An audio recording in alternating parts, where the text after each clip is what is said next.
No. Very fishy. Very fishy. Wow. But not good on its own. I almost feel like I took some sort of like antibiotic herb or something like that. Yeah. Very, very fishy. This is the fish leaf. Also goes by fish mint, fish leaf, a few other unpronounceable names, but this leaf right here, as you just saw, tastes like fish. It's kind of mind-blowing how fishy this leaf is.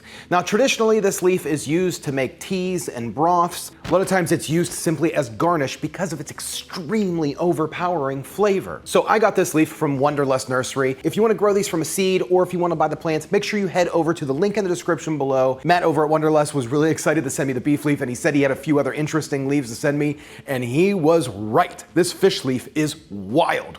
Now, the cool thing about the fish leaf today is you're gonna get two videos. You're gonna get my video and Weird Explorer. Jared over at Weird Explorer is gonna be releasing his video. I'm gonna leave a link in the description below so that way you could go check that out, where he turns the fish leaf into a tea and a papaya salad.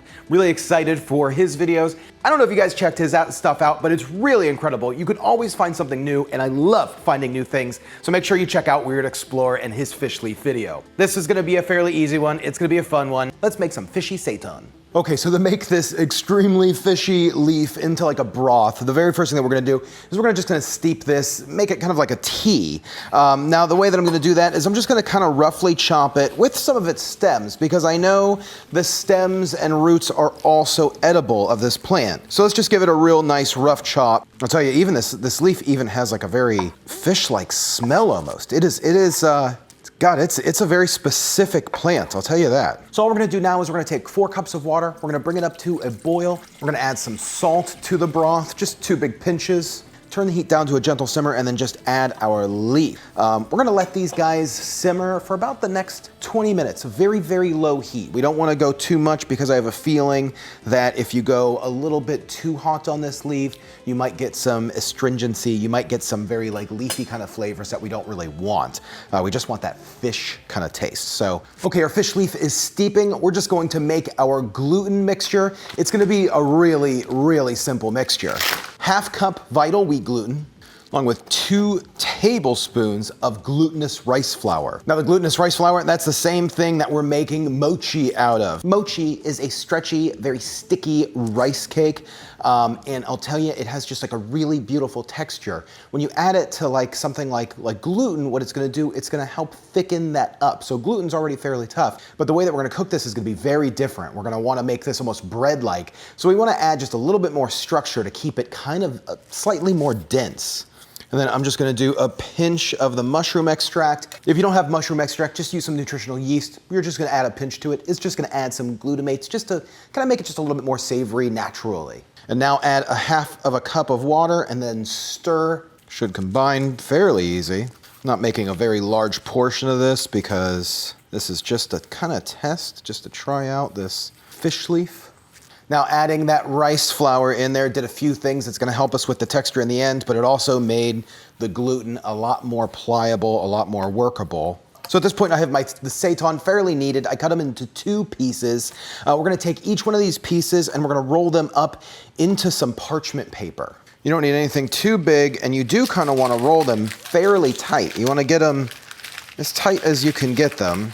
Think like sausage width around. And then once you got them rolled, twist the ends up so that way they're in there fairly tight. Then we're gonna take our sausages, make sure again that they're really tight, and then wrap them again very tightly in some foil. Twist the ends up the same way, as best as you can get them. So now that we have our 2 like seitan hot dog battery looking things, we're gonna bake these at 400 degrees for about 30 minutes. Now, normally you wouldn't bake a seitan at that high of a heat because seitan will rise, kind of like bread. It will have like air gaps in it, and that's why we have these wrapped really tightly. But we do want this seitan to come out a little bit bready, versus normally when you do seitan, you do a lower heat at a longer period of time, so that way you keep its denseness of seitan and less bread-like. We're definitely going for the bread-like consistency with this one. So let's go ahead and throw these in the oven.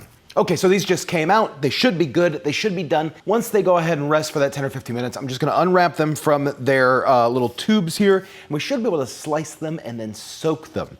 Once these cool down, I'm just gonna transfer my broth into a large bowl. I'm gonna pour everything through a wire strainer because we don't need the leaves. You can go ahead and press any liquid out of the leaves that you want. We're gonna add a tablespoon of miso, give that a quick stir to kind of dissolve. Now I will say this broth has kind of like a pea smell, like almost like peas. Well, it does kind of have, wow, it's a very good broth, like a very good tea. If this is the tea that Weird Explorer had, then he had a really good tea. And then we're gonna slice our little seitan sausages into like 1-inch slices so that way they resemble the scallops. Now you can really see the texture that I was talking about. It's kind of bready. It's still dense, but it still has that breadiness. That's exactly what we're looking for. Go ahead and just drop these in the broth, give them a little stir. We're gonna let these soak in this broth for about 15 minutes. That's all it's gonna need, I think, hopefully. I want these things to be like sponges and just suck up everything that's in here. I'm gonna throw a little bit of oil onto a skillet and just sear these guys on either side. And then we should have some beautiful, look at these fish leaf scallops. Now, these scallops, as you can see, they're not like white like a normal scallop would be. That's because they are gluten, and like I said, this was just a try. We could have really nailed down the color and look of scallops if we wanted to, but today we're just trying to see if we can go for taste and consistency. I just put the whole thing in my mouth. That's good, actually. Yeah, it's really good. That's way better than the leaf. I really like this. It's kind of scallopy. Maybe it's a little bit denser than a scallop. No, it really reminds me of a scallop. So the fish leaf tea got a lot more mild.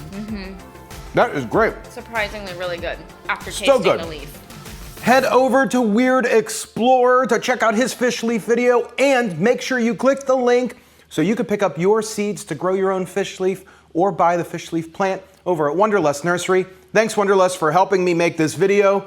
And Jared over at Weird Explorer, thanks for all the ideas, man.